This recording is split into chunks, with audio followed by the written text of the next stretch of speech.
broadcast center in Los Angeles, this is KCAL9 News at 4.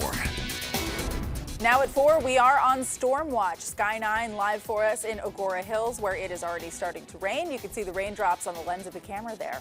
And here right now, a live look at our Doppler radar, where you can see the storms right now. It's about to be a very wet evening for all of us.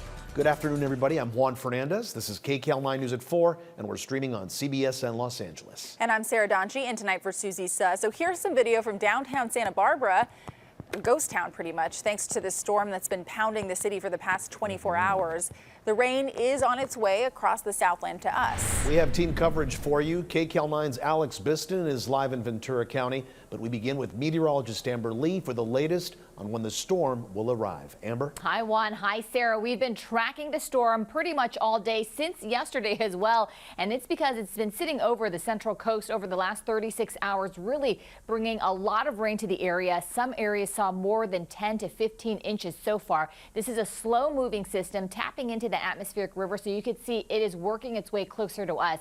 So yes, we do have raindrops in the Ventura County area, and we're also looking at those gusty winds really picking up. But here's a quick look at the storm timeline to kind of give you an idea what to expect. So we're expecting the heavier rain to pick up for Ventura County around 4 p.m. lasting till 9 p.m. LA County, we start to see the heavy rain around 6 p.m. That's going to last until midnight. Orange County doesn't get the rain until much later, about 9 p.m. lingering into about 2 a.m. and then for the Inland Empire about 10 p.m. till about 3 a.m. Here's a quick look at the radar so you can see the heaviest rain right now sitting over Santa Barbara, and then as we pull out a little bit more, it looks like the rain, the heavy part of the rain, should start to make its way to Ventura by about in 36 minutes, to Oxnard in about 47 minutes. And then here's a look at our radar tracker. So we're expecting much more of the heavy rain to really push into Ventura County later this evening, and then working its way toward LA County at about 8 p.m. And then we really don't start to see the heavy rain in the Anaheim area till about 9 p.m. And then Chino Hill starts to see the heavier rain around 10 p.m.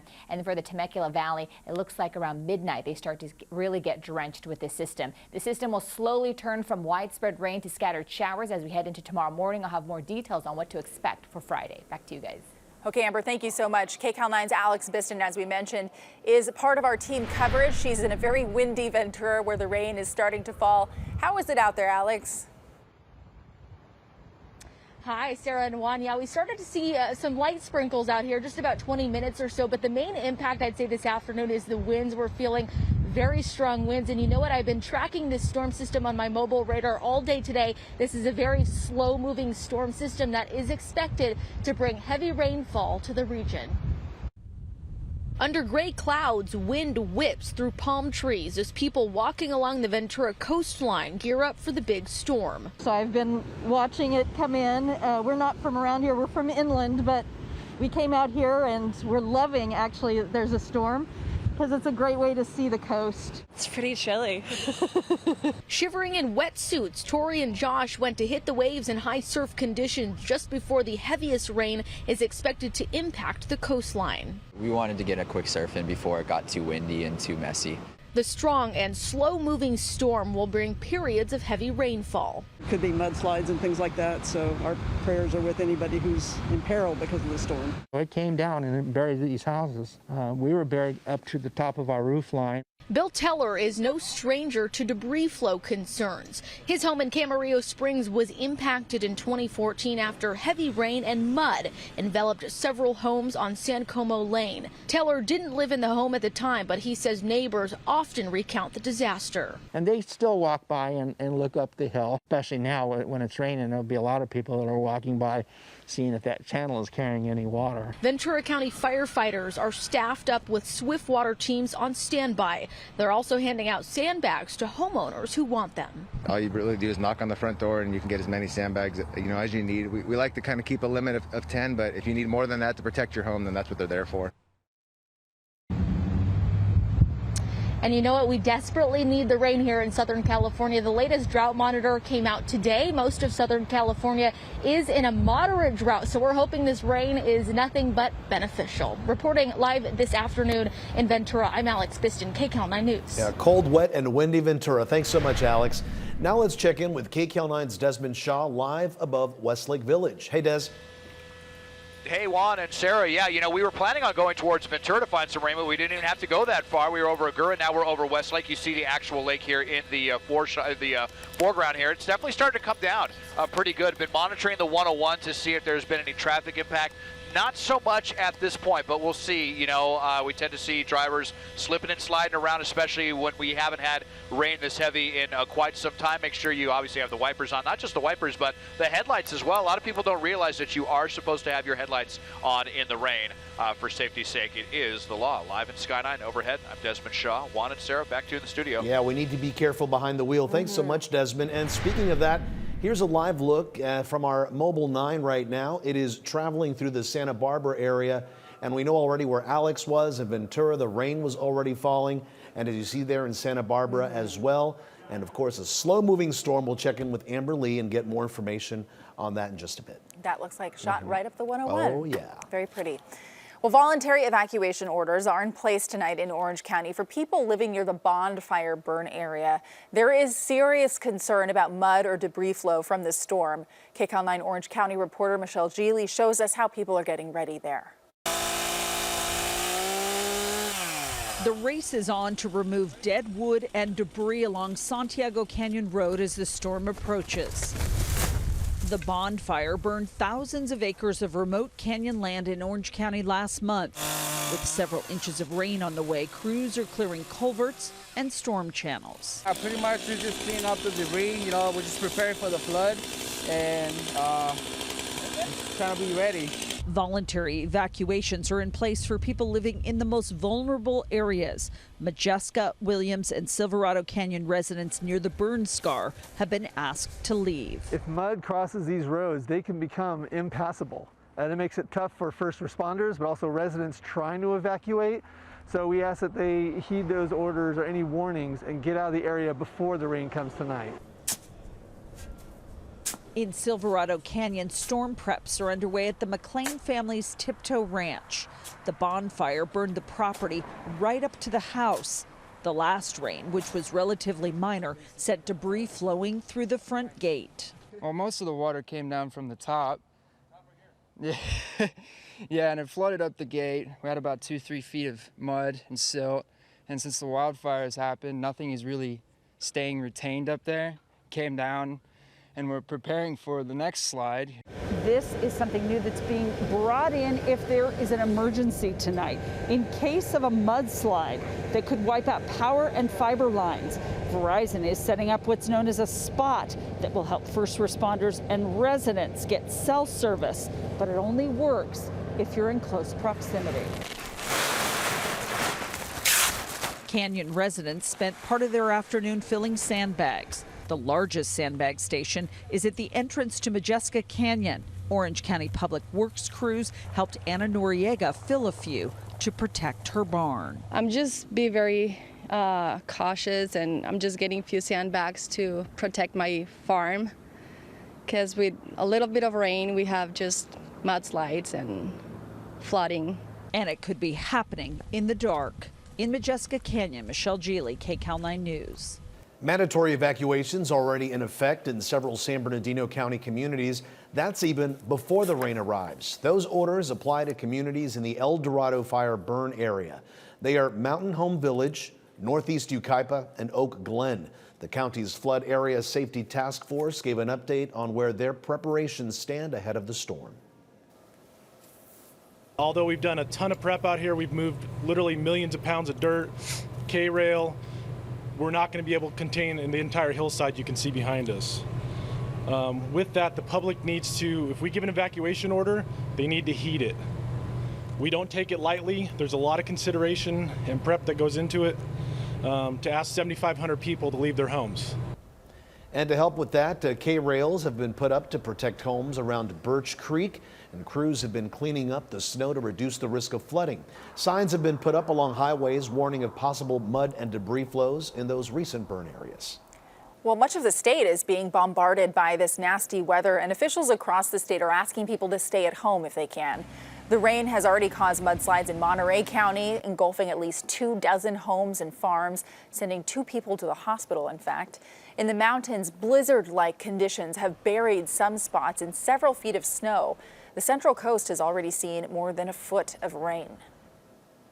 We need the water in a bad way in our area because we are in a major deficit right now, but we don't want it all at once.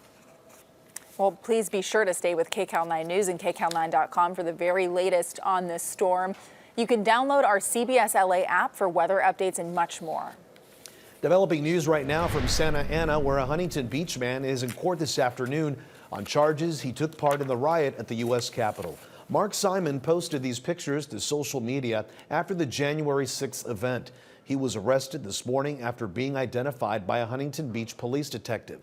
Simon told the far-right newspaper he was trying to ensure a free and fair election and that there was only minor destruction in the Capitol, considering how many people were there. A new audit of California's unemployment insurance scandal blames the agency for significant missteps and inaction that led to more than $10 billion in fraudulent payments. The state auditor thinks the true amount of the fraud is even higher than that. The EDD said this week it's investigating another $20 billion in payments for possible fraud. The state auditor revealed that last spring, the federal government warned the agency it was at risk for increased fraud, but that EDD waited 4 months to make any significant changes. The auditor is recommending a bill to require EDD to regularly cross-match claims against state and local correctional facilities. The bill would also require that by January 2022, the agency will assess the effectiveness of its fraud prevention tools and get rid of those that don't work. Health workers say COVID infections are trending downward. This as a more contagious variant of coronavirus was found in South Africa and has now been discovered in the United States. Plus, people waiting for hours on the phone, people having a tough time navigating the website, many people telling us they cannot get an appointment for their second COVID vaccine. I'm Christine Lazar. What the city and county are doing about this lack of available appointments. That's coming up. And here right now, another live look at our Doppler radar as the storm heads towards Southern California. Meteorologist Amber Lee is tracking it for us, and she'll have an update for us next. The first U.S. cases of a more contagious coronavirus strain, first seen in South Africa, have been found in South Carolina. That's according to state officials there. The CDC confirmed one case yesterday. The other case was identified by the state's public health lab while testing samples. There is no known travel history or connection between the cases. The World Health Organization says the variant has been detected in more than 30 other countries. Meanwhile, Novavax says its COVID-19 vaccine is about 96% effective against the original coronavirus strain and nearly 86% effective against the new variant. It has been undergoing trials in the UK. A record 83,000 Americans lost their lives to COVID-19 in January alone. The CDC is warning another 85,000 could die in the next 3 weeks. But rates of infection are trending downward, and several states are actually loosening their restrictions. According to the CDC, more than 20 million Americans have received at least a single dose of one of the COVID-19 vaccines. President Joe Biden has announced several steps to expand Americans' access to health care during the pandemic. He signed an executive order to temporarily reopen the Affordable Care Act's insurance marketplace. Covered California will open up a special enrollment period beginning on Monday through May 15th. The president said these measures are meant to undo the damage made by the previous administration. Of all times that we need to reinstate access to, affordability of, and extent of access to Medicaid is now. Covered California has now announced a new open enrollment period from February 1st to May 15th. Meanwhile, FEMA, the Federal Emergency Management Administration, is finalizing a request to the Defense Department to recruit up to 10,000 service members to give vaccinations at federally run sites across the country. Well, you probably know that people 65 years and older can now get a COVID vaccine. In other words, they're eligible to get them.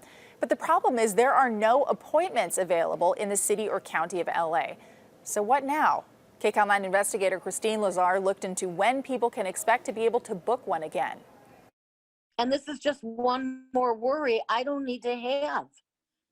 The city should be embarrassed. We've heard from person after person, and I am not certain what I will do, who cannot secure an appointment for their second dose of the COVID vaccine through city or county sites. Each time I go there, either it says that more appointment coming soon, or it has a sign saying it's full. And when they try the phone line, they report long wait times, 5 hours, even 6. Then they said, push this button to leave your phone number, which I did. Did they call you back?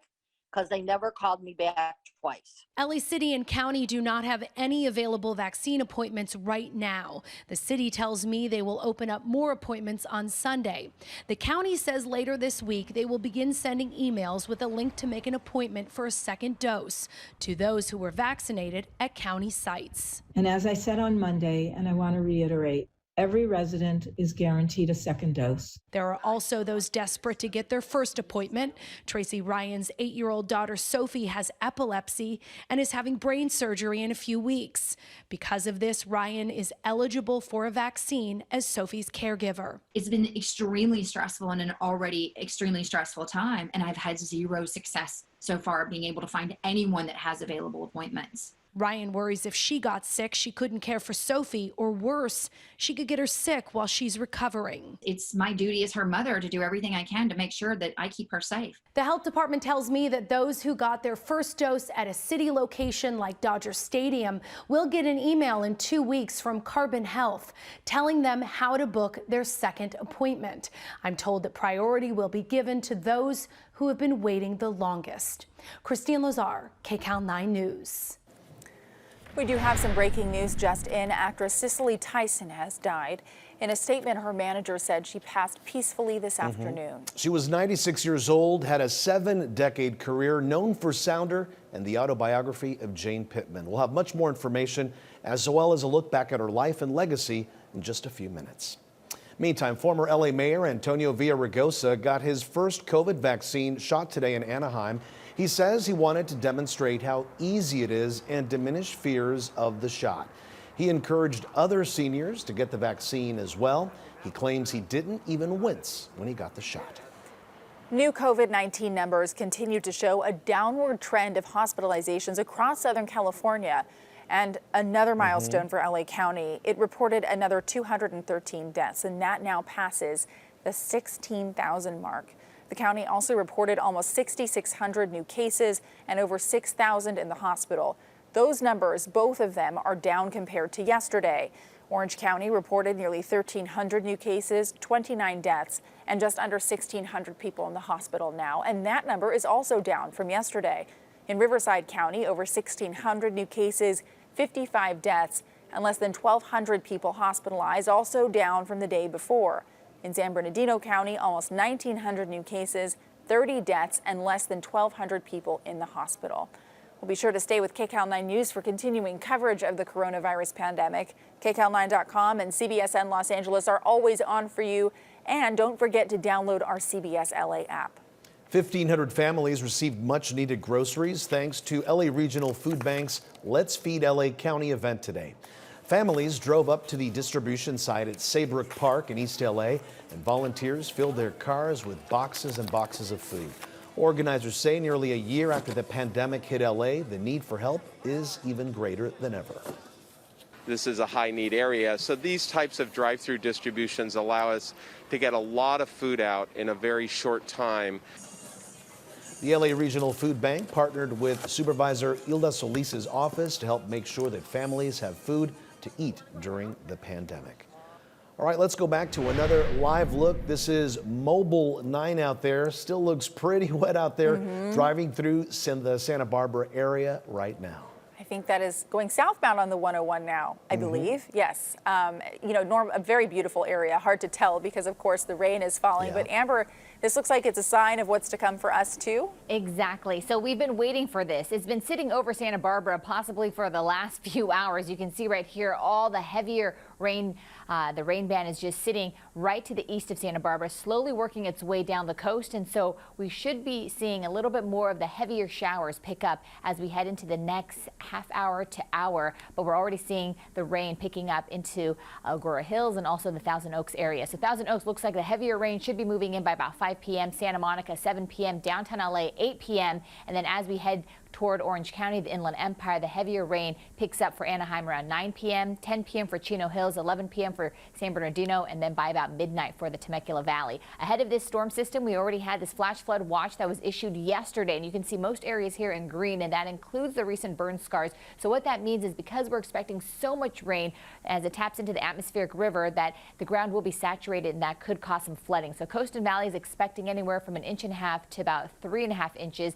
Foothills and mountains a little bit more, up to 2 to 5 inches. And then our snow levels will stay rather high, but we are talking 1 to 3 feet of new snow above 6,000 feet. So this is the reason why we have that winter storm warning as we head into tomorrow. We also have these winds picking up because not only are we dealing with rain, but we're also going to see these really strong gusty winds, and that's exactly what we saw over the last 36 hours as it sat over the central coast. And then we also have a high surf advisory through tomorrow because as that low pressure system gets closer, it's going to pick up bigger than normal waves into our area. Let's look at that radar tracker again so you kind of get an idea. You can see the heavier showers really start to move into LA County by about 8 p.m. or the heavier rain that is widespread. And then it starts to move toward the Inland Empire by about 10 p.m. as I mentioned. And then you can just see that widespread rain continues on until the midnight hour. And then the rain slowly becomes a little bit more scattered. And then we see another big surge of energy as we head into midday tomorrow. And then it starts to push away and clear up by the time we head into tomorrow afternoon. How much rain are we expecting? As I mentioned, anywhere from 1.5 inches to about 3.5 inches for the coast and valleys, but this kind of gives you an idea. So we're talking about more than 1.5 inches for Oxnard, about 2 inches or more for the Van Nuys area, about 1 inch for San Bernardino. And then as we head into the weekend, we're slowly drying up, but there is another chance that we could see a storm system move in, tapping into a weaker atmospheric river by Tuesday and Wednesday of next week, and that could produce anywhere from more than 1 inch to 1.5 inches of rain for us. Temperatures tomorrow, upper 40s for the Inland Empire, the high deserts, and upper 20s for the mountains. Back to you guys. Amber, thanks so much for that. Well, the Super Bowl is 10 days away. And you better get in your order for wings now because Juan and I are your competition. Oh, yeah. Actually, it's because demand will wrap around the world for this. We'll explain that coming up next. Let us talk about food for a moment, shall we, Juan? Americans are expected to eat a staggering 1.4 billion chicken wings on Super Bowl Sunday. That is enough to circle the earth 3 times, in case you were wondering that. The National Chicken Council Wing Report, which is apparently a thing, says that is up 2% from last year. The pandemic is driving the uptick. Wings are a great comfort food, as we all know, and they hold up for deliveries. The council also says 72% of Americans like French fries with their wings. How about you, Sarah? I prefer celery, so that means I'm with the 14%. You're in that 14%. Just a little touch of health and wellness with my fried chicken. But always with ranch. Oh, so good. Oh, I know. Well, the big game is next Sunday, February 7th. Before the game, you can see Poet Laureate and Southern California's own Amanda Gorman and Miley Cyrus. At halftime, it is The Weeknd performing, and at 3:30 p.m., the Chiefs take on the Bucks. The only place to watch all the action is over on our sister station, CBS 2. Well, we are on storm watch today. Strong storms are moving into the Southland. Meteorologist Amber Lee is up next with a look at when you can see rain in your area. With digital sales soaring, Chipotle is testing curbside pickup at 29 locations in California. That includes one in Fountain Valley. This gives customers a way to get their tacos and burritos without having to go inside the restaurants. The company says if it goes well, it could start rolling out the service in other areas in just a matter of weeks. Well, you know, this was coming. The gloves are coming off for charity. Senator Bernie Sanders hit meme fame after a photo of him wearing woolly mittens and a puffy parka during the inauguration circulated on social media. It also led to a slew of merchandising rollouts featuring the now iconic image. The Vermont senator started selling Chairman Sanders merchandise last week to help raise money for charities in his home state, and sales helped raise $1.8 million in just the last 5 days. Wow, peak meme-ness right there. Well, there are now several at-home COVID-19 tests on the market. You usually have to send away for one or buy it over the counter, but one company is selling them a different way. Naomi Ruckham explains. No more long lines or appointments for a COVID test. Soon they will be available in a vending machine. Grocery stores, shopping malls, airports, and subway stations. The company Wellness for Humanity unveiled the first machine in New York. Customers purchase the $119 test online and are sent a barcode which is scanned. Simply place it in front of the vending machine. Seconds later, the box pops out. Inside is a saliva test that can be done at home and shipped off to a lab. Once received, results take 1 or 2 days. They're advertised to be 99% accurate. The company plans to roll out 1,000 of the machines in locations across the country over the next 6 months. Other companies have similar vending machines that are used in Europe and Asia. The University of California in San Diego created one with free test kits exclusively for students who are required to get tested at least once a week. Swab your nose, put it back there, and then 24 hours later, you have your answer. People without a convenient vending machine can find at-home tests in stores and online, but results can take days. Companies like Illum are planning to offer kits that provide an answer in minutes. Customers take a nasal swab, which is read by a Bluetooth-connected analyzer and an app. It's expected to cost $30 and be in stores in the coming months. Wellness for Humanity is also developing a test with results in 15 minutes. It will eventually be available in the vending machines. Naomi Ruckham, New York. Well, when the White House administration was sworn in, it came with history-making titles for Vice President Kamala Harris and her husband, Doug Emhoff. Now, Merriam-Webster is recognizing the groundbreaking title Second Gentleman with a new dictionary entry. It's defined as the husband or male partner of a vice president or second in command of a country or jurisdiction. Along with being the first male spouse of a vice president, the second gentleman is also the first Jewish spouse of an American vice president. So much of the focus in this newscast and pretty much the talk around town has been the weather, the rain, Juan.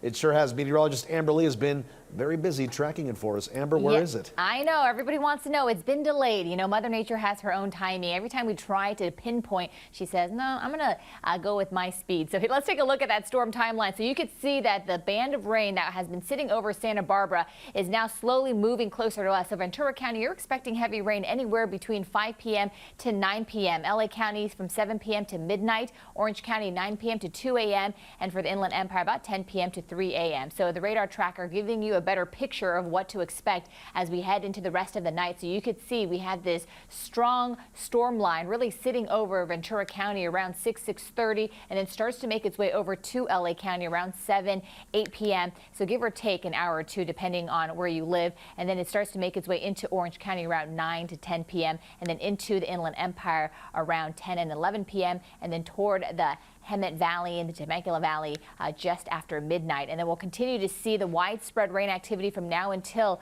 the overnight hours. And then by tomorrow morning, the rain becomes a little bit more scattered. And you can see it as we head into Friday morning. There is a chance, because there is a lot of unstable air associated with this cold front as it continues to push down the coast and really push this atmospheric river toward our region, that we could see some isolated thunderstorms with some small hail as we head into tomorrow morning and afternoon. And then it looks like the showers, the rain start to taper off as we head into Friday night, and we're in for a drier weekend. So we do have a flash flood watch because of all the rain we're expecting as it taps into that moisture plume. So anywhere from 1.5 inches to 3.5 inches for the coast and valleys. This is the reason why we had that flash flood watch being issued until early Friday morning, and then the mountains and foothills could see anywhere from 2 to 5 inches. And then because this is a warmer system, our snow levels will stay above 6,000 feet, and we are expecting 1 to 3 feet of new snow over the mountains here in the Southland. And then we also have those stronger south to southeast winds associated with this system. That was something that we saw as it stalled over the central coast last night. So this is what we're dealing with. So windy conditions, especially over the mountaintops in our high desert communities, and then a high surf advisory.